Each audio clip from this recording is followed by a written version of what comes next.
Сага бир нерсе айтайын дегем. Нени? Аялың жакты.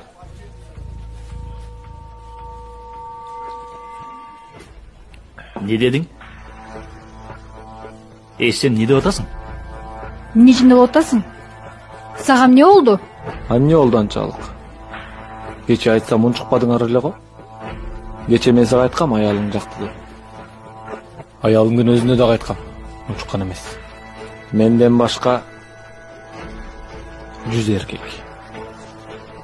Аялыңды жакты деп сага айткан. Аялыңдын өзүнө дагы айткан ошол 100 эркек. Аялыңды унчуккан жок. Эми мен айтсам экөөң так секирип атасың. Эмне деп атасың сен?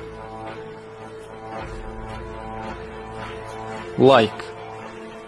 Лайк деген сөздүн кыргызчасы жакты деген да туурабы? Кече күнү келинчегиң инстаграмга кооз сүрөтүн койгон кезде 100 эркек лайкту баскан. Башкача айтканда сага жакты деп айткан. Аны сен көргөнсүң. Бирок унчуккан эмессиң. Келинчегиң да унчуккан эмес.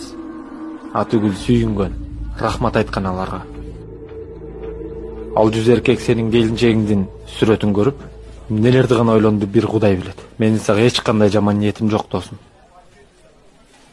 Болгону досум болгонуң үчүн окуянын чыныгы жүзүн, акыйкатын ачып берейин дедим. Чыныгы эркек аялым кандай экен деп аялын көргөзмөгө койбойт.